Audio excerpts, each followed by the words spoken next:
మెహరాబాద్‌లో బాబా సహవాస కార్యక్రమం విశేషాల్ని don Stevens మొట్టమొదటి ఈ గ్రంథంలో పొందుపరిచారు. మొట్టమొదటి అధ్యాయంగా మనం ఆ విషయాలన్నీ కూడా చదువుకుంటున్నాము.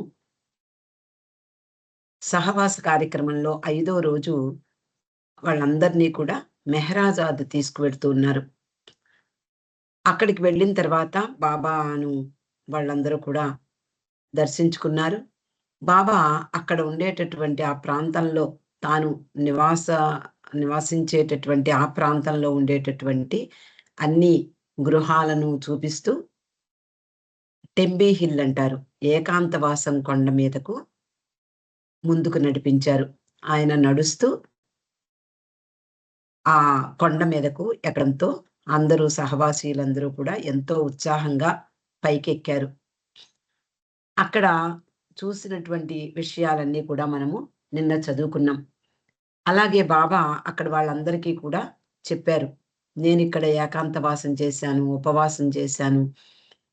ఇక్కడ చేసినటువంటి దాని యొక్క ఆహ్, తీవ్రత ఎలాంటిది అంటే, వేరే ప్రాంతంలో 6 నెలల పాటు చేసిన దానితో సమానము అని కూడా చెప్పారు. అలా బాబా మాటలు విన్న ప్రతి ఒక్కరిలో ఆనాటి సంఘటనలకు అంటే ఆనాటి సంఘటన దానికి సంబంధించినటువంటి విషయాలు అన్నీ కూడా వాళ్ళ మనోప్రపంచంలో అంటే మనసులో రూపొందించుకున్నారట. పైనుండి కిందకి చూసినప్పుడు అక్కడ నివసించేటటువంటి ఆ మెహరాజాదు ప్రాంతంలో ఉన్నటువంటి చిన్న చిన్న ఆహ్, నిర్మాణాలు అన్నీ కూడా చాలా చిన్నవిగా చుక్కల్లా కనిపించాయట.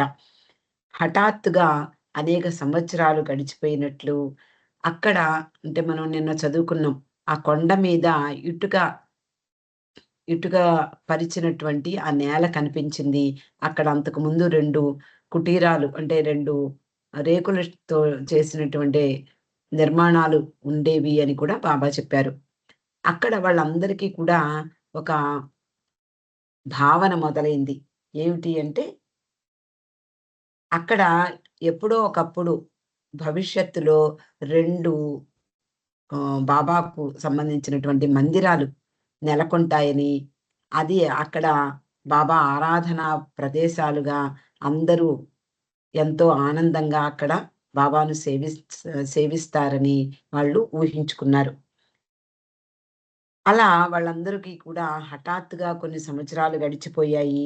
ఈ ప్రదేశాలు బాబా మందిరాలుగా మారిపోయి, జనం అందరూ కూడా అక్కడ బాబాను ఆరాధించడానికి వస్తున్నట్లుగా వాళ్ళందరూ కూడా ఊహించుకున్నారు. నిజానికి వాళ్ళందరికీ అంటే సహవాసీయులందరికీ కూడా ఆ ప్రదేశంలో సాష్టాంగపడి నమస్కారం చెయ్యాలి అని వాళ్ళందరికీ అనిపించింది. వారు భావించిన సమయం ఎంతో దూరం లేదని కూడా వాళ్ళు అనుకున్నారు. తర్వాత అందరూ కూడా కొండ దిగి వచ్చారు. క్రింద బాబా వారిని చెట్ల నీడలలో సమావేశపరిచారు. కొంత సమయం ఎవరి ఇచ్ఛానుసారం వాళ్ళు అక్కడ ఆ ప్రదేశంలో కూడా అంతా తిరిగి వచ్చారు. ఆ తర్వాత బాబా వారినందరినీ కూడా ఉద్దేశించి ఇలా ప్రసంగించడం ప్రారంభించారు. బాబా అంటున్నారు, "రేపు మీరందరూ కూడా మీ స్వస్థలాలకు బయలుదేరుతారు. మీలో కొందరు బాబా ఫోటోల్ని తీసుకువెడతారు. కానీ నా కోరిక ఏమిటి అంటే, బాబానే మీరు మీతో తీసుకువెళ్ళాలని నా కోరిక. మీ శక్తిని అనుసరించి మీతో నన్ను తీసుకువెళ్ళండి. మీ అందరిలో నేనున్నానని అనడంలో సందేహం లేదు. అయినప్పటికీ మీరు నన్ను మీతో తీసుకువెళ్ళడం, నన్ను మీతోనే ఉంచుకోవడం మీ ఇష్టానికే వదిలిపెడుతున్నాను. మీకు నేను చెప్పేదేమిటి అంటే కేవలము బాబా ఫోటో మాత్రమే కాకుండా బాబానే మీ ఇళ్ళకు తీసుకువెళ్ళండి అని బాబా వాళ్ళందరికీ కూడా చెప్తున్నారు. నా వద్దకు రావడమే కష్టంతో కూడుకున్న పని. నిజమే గదా! అవతార పురుషుడు ఈ భూమి మీద జన్మించాడు, మెహర్ బాబాగా జన్మించాడు అనేటటువంటి విషయమే చాలా మందికి తెలీదు. తెలిసినటువంటి వారు ఎంతో ప్రయాస కోర్చి అక్కడికి వెళ్ళాలన్నా కూడా వెళ్ళలేరు.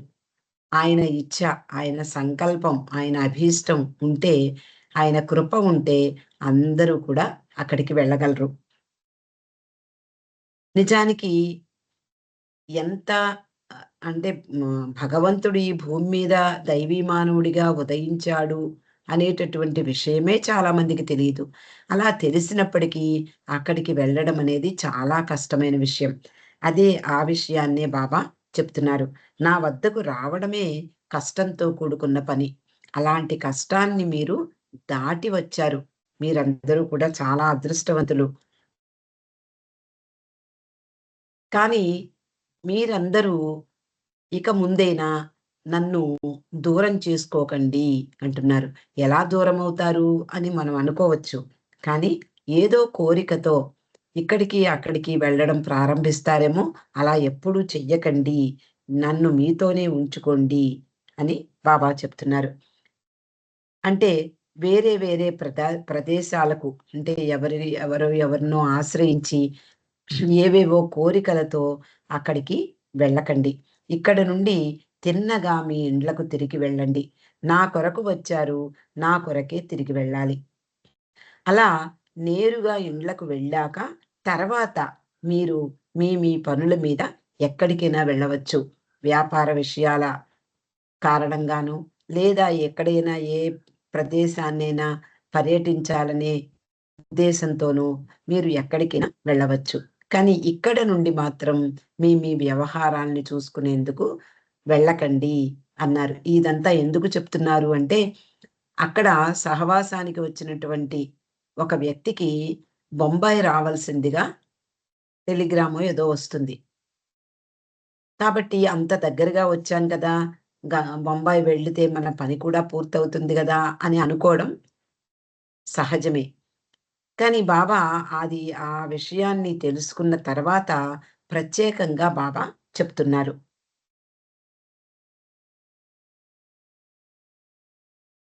అలా నేరుగా ఇండ్లకు వెళ్ళాక మీరు మీ ఇష్టానుసారం ఎక్కడికైనా వెళ్ళవచ్చు. మీరు ఏ పని చేసినా హృదయపూర్వకంగా చేయండి. అటు కొంత, ఇటు కొంత అంటూ ఊగిసలాడడం మాత్రం మంచిది కాదు. మీలో ఒకరికి వ్యాపార సంబంధమైన వ్యవహారం కొరకు టెలిగ్రామ్‌లు వచ్చాయని నాకు తెలిసింది.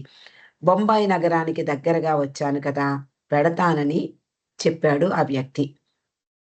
ఆ వ్యక్తికి నేను ముందు ఇంటికి వెళ్ళి, తర్వాత వ్యాపారం గురించి ఆలోచించమని చెప్పాను. నాతో వ్యవహారం హృదయపూర్వకంగా ఉండాలని కూడా నేను కోరుతున్నాను అని చెప్తున్నారు. ఇదే రీతిలో ప్రతి ఉదయము బాబా వారందరినీ పలుకరిస్తూ ఉండేవారు. ఈ సహవాస కార్యక్రమం 5, 6 రోజులు బట్టి మనం చదువుకుంటూ ఉన్నాం. ప్రతిరోజు ఉదయం బాబా మెహరాజాద్ నుండి మెహరాబాద్‌కు రావడము, అక్కడ వెంటనే 8 గంటలకల్లా సమావేశం ప్రారంభమవ్వడము, అందరూ సహవాసీలందరూ కూడా బాబా దగ్గర వచ్చి కూర్చోవడము. అప్పుడు బాబా అందరినీ ఎలా ఉన్నారు? రాత్రి ఎలా నిద్ర పట్టింది? మీ ఆరోగ్యం ఎలా ఉంది? జలుబు చేసిందా? లేకపోతే జలుబు తగ్గిందా? ఒకవేళ ఏదైనా అనారోగ్యం ఉంటే డాక్టర్‌లను చాలామంది ఇక్కడ ఉన్నారు. డాంకిన్ ఉన్నాడు. అలాగే డాక్టర్ నీలు, కరకదండి వీళ్ళందరి దగ్గరికి వెళ్ళొచ్చు మీరు. హోమియో కావాలి అంటే పాద్రి ఉన్నాడు. ప్రేమ కావాలనుకుంటే నేనున్నాను అని కూడా ఎంతో చలోక్తులతో బాబా మొట్టమొదట చెప్పారు. కాబట్టి ఇదే రీతిలో ప్రతి ఉదయము బాబా వాళ్ళందరినీ పలుకరిస్తున్నప్పటికీ, ఆనాడు బాబా వాళ్ళని పలకరించడం అనేది చాలా కొత్తగా అనిపించిందట వాళ్ళకి. ఆనాడు నిద్ర గురించి సహవాసీయుల్ని ప్రశ్నించలేదు అంతవరకు. అంటే బాబా అందరూ కూడా మెహరాజాద్ రావడం జరిగింది. బాబా వాళ్ళందరినీ కూడా అక్కడ పరిసరాలన్నీ కూడా చూపించి ఏకాంతవాసం కొండ మీదకు ఎక్కారు. అందరూ కూడా మళ్ళీ దిగివచ్చారు. అక్కడ సమావేశమయ్యారు. ఇంతవరకు నిద్ర గురించి వాళ్ళని ప్రశ్నించలేదు. బాబా మర్చిపోయారేమో అనుకున్నారు. కానీ బాబా ఎప్పుడూ మరిచిపోరు. అంతలోనే బాబాకు గుర్తొచ్చి ఉంటుంది అన్నట్లుగా బాబా ప్రసంగం మొదలుపెట్టారు. బాబా అంటున్నారు, "గత కొన్ని రోజులుగా మీ నిద్ర గురించి, మీ ఆరోగ్యం గురించి కుశలమడగడం నాకలవాటైపోయింది. మీలో కొందరు మిమ్మల్ని అడిగినప్పుడు ఏం జరుగుతోంది? ప్రతిరోజు కూడా ఎవరికి నిద్ర పట్టలేదు అని బాబా లేపడము. వాళ్ళందరూ కూడా కొంతమంది ఏవో అనుభూతులొచ్చాయి. అందువలన నాకు నిద్ర పట్టలేదు. లేదా దివ్య దర్శనం నాకు దొరికింది. కాబట్టి దాని వలన నిద్ర పట్టలేదు అని చెప్పారు. మరికొందరు పక్కన నిద్రించే వారి గురక కారణంగా నిద్రపోలేదని, కొందరు అనారోగ్యంతో నిద్ర పట్టలేదని కూడా బాబాకు చెప్పడం జరిగింది. అలా రాత్రి నిద్రించని వారిని బాబా ఏం చేసేవారు? ఉదయమే ఆలింగనం చేసుకునేవారు. ఏదో రకంగా సంతోషపరిచేవారు. బాబా అంటున్నారు, ఇప్పుడు మీలో బాగా నిద్ర పట్టని వారు, ఆరోగ్యం సరిగ్గా లేనివారు లేచి నిలబడి మొహమాట పడకుండా మీ సమస్యలను వివరించండి అన్నారు. అలా అనగానే అక్కడ సహవాసీలందరూ కూడా సమావేశానికి వచ్చినటువంటి వాళ్ళందరూ కూడా కొంతమంది లేచి నిలబడ్డారు. మరి వాళ్ళల్లో నిద్ర పట్టని వాళ్ళు లేచి నిలబడండి అన్నారు. అలా కానీ బాబాకు కూడా అంతకు ముందు రోజు రాత్రి నిద్ర పట్టలేదు. ఆ కారణంగా బాబా కూడా లేచి నిలబడ్డారు. అలా బాబా లేచి నిలబడడం చూసి అందరూ గొల్లున నవ్వారు. కొంతసేపటికి నవ్వుల సందడి సద్దుమణిగింది. బాబా ఒక్కొక్కరిని ప్రశ్నించసాగారు. ఒక వ్యక్తి చెప్తున్నాడు, సుమారు 12 గంటల పాటు దివ్య దర్శనం నాకు లభించింది బాబా అని చెప్పాడు. ఇంకా దాన్ని వివరించే ప్రయత్నం చేస్తూ ఉంటే బాబా అతన్ని కూర్చోమని చెప్పి మిగిలిన వాళ్ళతోటి అంటున్నారు. అతడు చెప్పింది నిజమే. అది అతనికి మంచిదే అని అక్కడ వారందరికీ కూడా బాబా చెప్పారు. అంతేగాక అతడు అంటే ఏ వ్యక్తికైతే దివ్య దర్శనం లభించిందో అతడు 1938వ సంవత్సరం నుండి తరచు వచ్చి బాబాతో గడుపుతుండేవాడు. చిన్నతనంలోనే అతడు బాబాపై పాటలు కూడా రాశాడు అని బాబా చెప్పారు. తర్వాత బాబా అతన్ని ఉద్దేశించి అంటున్నారు, ఒక్క సంగతి గుర్తుంచుకో. నీకు కలిగిన అనుభవాలు ఏవైనప్పటికీ 10 మందికి బాహాటంగా చెప్పవలసిన పని లేదు. మనలో కూడా బాబా ప్రేమికులు చాలామంది ఏవో దర్శనం కలిగిందని, బాబా వచ్చారని, బాబా నాకు కనిపించారని చెప్పడం మనం వింటూ ఉంటాం. కానీ అలాంటి అనుభవాలు ఎవరికి వాళ్ళు అంటే ఎవరి హృదయానికి అవి అవి వాళ్ళ హృదయానికి చెందినవి. కాబట్టి అవి వాటిని గురించి బయటికి బాహాటంగా చెప్పవలసిన పని లేదు అని చెప్తున్నారు. అటువంటి విషయాలు చెప్పేటప్పుడు నేనిది చూశాను, నేనలా చూశాను బాబాని, నేనిలా చూశాను అంటూ వివరాలు చెప్పవలసిన అవసరం వస్తుంది. అంటే ఎవరితోటైనా చెప్పినప్పుడు వాళ్ళు ఎలా జరిగింది? ఎప్పుడు? ఏమిటి? అప్పుడు మీరు నిద్రపోతున్నారా? ఇలాంటి ప్రశ్నలు అడుగుతూ ఉంటారు. వాటికి సమాధానం చెప్పాలి అంటే ఏదో విషయాలు వేరే విషయాలు కూడా ముందుకు వస్తాయి. అందువలన బాబా ఏమంటున్నారు అంటే, విషయం పక్కదారి పడుతుంది.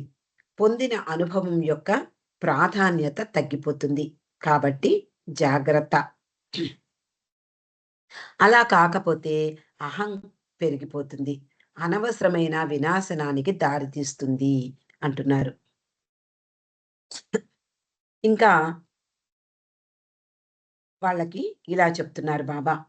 భగవద్ అనుభవం అంటే గాడ్ రియలైజేషన్, ఆత్మ సాక్షాత్కారం ఏదైనా అనేది అలాంటి అంటే ఉత్కృష్టమైనటువంటి ఆ స్థితికి చేరాలి అంటే మానవుడు చాలా దూరం ప్రయాణించాలి.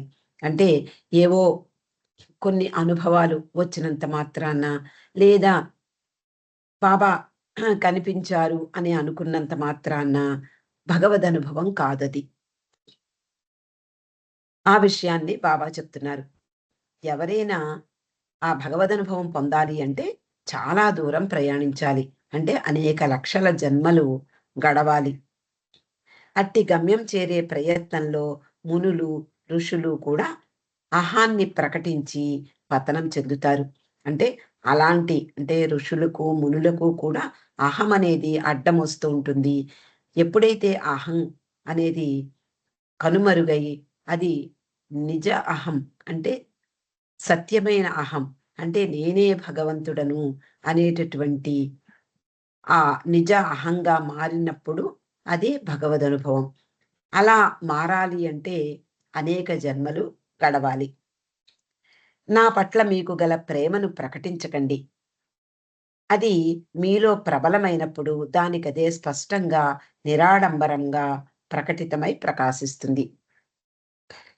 నేను బాబాని ఇంతగా ప్రేమిస్తున్నాను, అంతగా ప్రేమిస్తున్నాను అని చెప్పడం అనేది మంచిది కాదు అని బాబా చెప్తున్నారు. అది మన హృదయానికి సంబంధించింది. అలా మన హృదయంలో ఆయన ప్రేమ విపరీతంగా పెరిగినప్పుడు దానికదే ప్రకటించబడుతుంది అని చెప్తున్నారు. నేనడిగినప్పుడు మాత్రం మీలోని భావాలను, అనుభవాలను యథాతథంగా చెప్పండి. మీరంటే నాకు చాలా ఇష్టం. మీ హృదయం పరిశుద్ధమైనది, అమాయకమైనది. నన్ను ప్రేమించండి, మరింతగా ప్రేమించండి. అలా నన్ను ప్రేమించే సమయంలో మీ కుటుంబం పట్ల గల విధులను, శ్రద్ధను పక్కన పెట్టవలసిన అవసరం లేదు. అంటే బాబాను ప్రేమిస్తున్నాను అంటూ ఒక మూల కూర్చుని మన బాధ్యతలను, విధులను మరిచిపోవలసిన పని లేదు అంటున్నారు. అంటే మై విష్ అనేది మనం ఒక్కసారి గుర్తుకు తెచ్చుకుంటే సరిపోతుంది. అందువలన మీ కుటుంబం పట్ల బాధ్యత ఉంటుంది. ఎన్నో విధులను నిర్వర్తించాలి. ఎన్నో పనులు చేయవలసుంటుంది. నిత్య జీవితంలో ఎన్నో విషయాల పట్ల ఆసక్తి కనపరచవలసొస్తుంది. శ్రద్ధ పెట్టాల్సొస్తుంది. అలాంటి సమయంలో నన్ను ప్రేమిస్తూ కూర్చున్నంత మాత్రాన వాటిని పక్కన పెట్టవలసిన అవసరం లేదు. అంతేకాక మీలో ఎప్పుడైనా నిశ్చల స్థితి అంటే ఏదో బాబా ధ్యానంలో ఉన్నాను. ఏదో చిన్న డిస్టర్బెన్స్ వచ్చింది. అయ్యో! అంటూ బాధపడకండి అంటున్నారు. అలా భంగం కలిగినప్పుడు విచారించవలసిన అవసరం లేదు. ఇవన్నీ సామాన్యంగా జరిగేవే అంటున్నారు. నిద్ర గురించి, ఆరోగ్యం గురించి అలా చర్చలు జరుగుతున్నంత సేపు అంటే బాబా ఎప్పుడూ కూడా ఏదైనా విషయాన్ని, ఏ విషయాన్నైనా సరే చాలా గంభీరంగా చెప్పరు. ఏదో ఒక చలోక్తి, ఏదో ఒక హాస్య సంభాషణ ఇలాంటి వాటితో మిళితం చేసి చెప్తూ ఉంటారు. కాబట్టి ఇప్పుడు కూడా ఈ సమావేశంలో కూడా బాబా ఈ విషయాల్ని చర్చించేటప్పుడు హాస్యోక్తులతో చతురోక్తులతో వాళ్ళని అలరించారు. సభికులను గిలిగింతలు పెట్టారు. ఉల్లాసం వెల్లివిరిసింది. మధ్య మధ్య వాటి వలన చర్చలో అంతరాయం కలిగింది. అనారోగ్యంతోనూ, నిద్రలేమితోనూ చిరాకుగా ఉన్న హృదయాలన్నీ కూడా తేలిక పరచబడ్డాయి. అంటే సాధారణంగా నిద్రలేమి వలన మర్నాడు అంతా కూడా చాలా చిరాగ్గా ఉంటుంది. కానీ ఇది బాబా యొక్క సన్నిధిలో ఉంటున్నారు వాళ్ళందరూ. ప్రతిరోజు బాబా సన్నిధిని అనుభూతి పొందుతున్నారు. ఎంతో ఆనందంగా బాబాతో సహవాసంలో పాల్గొంటున్నారు. కాబట్టి అలాంటి వాళ్ళకు కూడా ఏదైనా చిరాకు అనేది ఉంటే, ఈ సంభాషణలతో వాళ్ళ హృదయాల్ని తేలికపరిచారట. బాబా దృష్టిలో ఆ సమస్య తేలికబడినట్లు భావించరాదు. అంటే వీళ్ళందరి హృదయాలు తేలికపడ్డాయి కానీ, బాబా ఆ విషయాన్ని తేలికగా తీసుకోలేదు. ఇంకా చెప్తున్నారు. అంటే ఒక అవతార పురుషుడు గాని, సద్గురువు కానీ, ఎదుటి వాళ్ళ యొక్క హృదయాలను, మనసులు తెలుసుకుని వాళ్ళకి తగినటువంటి చికిత్స చేస్తూ ఉంటారు. అంటే మనస్తత్వవేత్తగా కూడా ఆయన పనిచేస్తూ ఉంటారు. అలా హుషారుగా కులాసా కబుర్లతో కూడిన సమావేశం ముగిసింది. తర్వాత బాబా మరింత ప్రాధాన్యత కలిగిన విషయాలపై దృష్టి మరల్చారు. ఈ 4 రోజులుగా మనం ఈ విషయాలన్నీ కూడా చదువుకుంటూ ఉన్నాం. బాబా ఒక విషయాన్ని కొంతవరకు తీసుకువెళ్ళి వాళ్ళందరికీ బోర్ కొడుతోందేమో అన్నట్లుగా మరొక విషయంలోకి వెంటనే మరలిపోతూ ఉంటారు. బాబా దృష్టిలో ప్రాధాన్యత కలిగినటువంటి విషయాల్ని ముందుకు తీసుకురావడం అనేది సాధారణం. అలా ప్రాధాన్యత కలిగిన విషయాలపై బాబా దృష్టి మరల్చారు. అలా ఒక విషయం నుండి మరొక విషయానికి మరలినప్పుడు అక్కడ ఆ సమావేశంలో ఉండే వాళ్ళందరూ, ఆ ప్రేక్షకులందరూ బాబా ప్రారంభించిన విషయం పట్ల వాళ్ళకి తెలియకుండానే ఒక రకమైన శ్రద్ధ, ఆతృత కనిపిస్తోందట. బాబా చెబుతున్న విషయాలను నిశ్శబ్దంగా, జాగ్రత్తగా పరిశీలిస్తూ వింటూ ఉన్నారు. బాబా ఇలా ప్రారంభించారు. ఇప్పుడు మీకు మహిమల గురించి వివరిస్తాను. ఇది చాలా ప్రాధాన్యత చెంది ఉన్నటువంటి విషయం కాబట్టి బాబా ఈ విషయంలోకి మరలిపోయారు. ఈ విషయం తరచుగా చర్చకు వస్తూ ఉంటుంది. నేను తరచుగా మహిమలు చెయ్యడం లేదు అని చెప్తూ ఉంటాను. బాబా ఎప్పుడూ కూడా తరచు చెప్తూ ఉంటారు. నేను ఏదో మహిమ జరిగింది అని ఉత్తరాలు వస్తూ ఉండేవి. అలా వాటికి నాకు ఏ సంబంధము లేదు అని చెప్తూ ఉండేవారు. అలా ఎప్పుడు కూడా బాబా నాకు వాటితో సంబంధం లేదు. నేనెప్పుడూ మహిమలు చెయ్యను సుమా! దాని గురించి మీరు పట్టించుకోనవసరం లేదు అని కూడా చెప్తూ ఉంటారు. చెప్పినా కూడా వాటికి సంబంధించినటువంటి అనేక కథలు ప్రచారంలో ఉండేవిట ఆ రోజుల్లో కూడా. బాబా అంటున్నారు, "నేను చాలా నిజాయితీగా చెప్తున్నాను. నేనెన్నడూ తెలిసి మహిమలు చెయ్యలేదు. అనేక యుగాల కిందట మాత్రం నేనొక అద్భుతమైన కార్యం చేశాను." బాబా అంటున్నారు, "నేను మహిమలు చెయ్యటం లేదు అని అనుకోకండి. నేను అనేక యుగాలు క్రిందట ఒకే ఒక మహిమ చేశాను. అదేమిటి అంటే సృష్టి. సృష్టి అనే మాయ నా నుండి ఉద్భవించింది. నేను చేసినటువంటి ఒక గొప్ప మహిమ ఏదైనా ఉంది అంటే ఈ సృష్టిని సృష్టించడం. అటువంటి అద్భుతమే నా మౌన విరమణ సమయంలో కూడా జరుగుతుంది. ఇలాంటి అద్భుతం ఏదైనా ఉంది అంటే అది నా మౌన విరమణ సమయంలో జరుగుతుంది" అంటున్నారు. నా ఈ అవతార కాలంలో ఆ అద్భుతమే మొదటిది, చివరిది కూడా అవుతుంది. మరి ఏ ఇతర మహిమలు, అద్భుతాలు నా నుండి ఆశించకండి. ఇతరులతో నన్ను పోల్చకండి. తూర్పు దేశాల నుండి, పశ్చిమ దేశాల నుండి ఉత్తరాలు ప్రవాహంలా వచ్చి పడుతున్నాయి. కొందరు, "బాబా, నిన్ను మా ఇంట్లో దర్శించాను. లేదా నేను అలా నడిచి వెడుతున్నప్పుడు నిన్ను దర్శించాను." ఇలా మాట్లాడుతూ ఉంటారు. ఇలా ఉత్తరాలు వ్రాస్తూ ఉండేవారు. వారి కొరకు బాబా ఏదో చేస్తూ ఉండగా, బాబాగా వాళ్ళు గుర్తించినట్లుగా ఇలా అనేక అనుభవాలు కలుగుతున్నాయని ఉత్తరాలు వ్రాస్తున్నారు. వాటితో నాకు ఎటువంటి సంబంధం లేదు. కనుక నాకు అవి వార్తల వంటివే. కేవలము వార్తలే. కానీ ఆశ్చర్యపడవలసిన అవసరం లేదు. వారికి నా పట్ల గల ప్రేమ, విశ్వాసమే ఏదైనా చెయ్యగలదు. నా పట్ల భగవంతుడి పట్ల ఉన్నటువంటి ప్రేమ లేదా ఆ విశ్వాసం దేన్నైనా చేయగలదు. అది మహిమ అని నాకు అంటగట్టకండి సుమా! కేవలము మీకు నా పట్ల గల ప్రేమ, నా పట్ల గల విశ్వాసము ఏదైనా సంభవించేలా చేస్తుంది అని అక్కడ ఒక వ్యక్తిని లేపి మాట్లాడుతున్నారు. అతని పేరు రావుల్ భాయ్. బాబా అంటున్నారు, "రావుల్ భాయ్, మీ జిల్లాలో వర్షాభావ పరిస్థితి నెలకొని ఉన్నప్పుడు నువ్వు స్వయంగా ఏం చూశావో వీరికి వివరించు" అని చెప్పారు. ప్రేక్షకుల మధ్య నుండి ఒక వ్యక్తి లేచి నిలబడ్డాడు. అతడు తమ ప్రాంతంలో వర్షాలు పడలేదని, మొత్తం నేలంతా కూడా బీడువారిపోయిందని, ఆ సమయంలో బాబా ప్రేమికుడు అక్కడికి వచ్చాడు. వచ్చి అతడు బాబా తలుచుకుంటే ఏది అసాధ్యం కాదు అంటూ ఎంతో భక్తితో బాబాను ప్రార్థించాడట. ఆ సమయంలో వర్షం కురిసింది.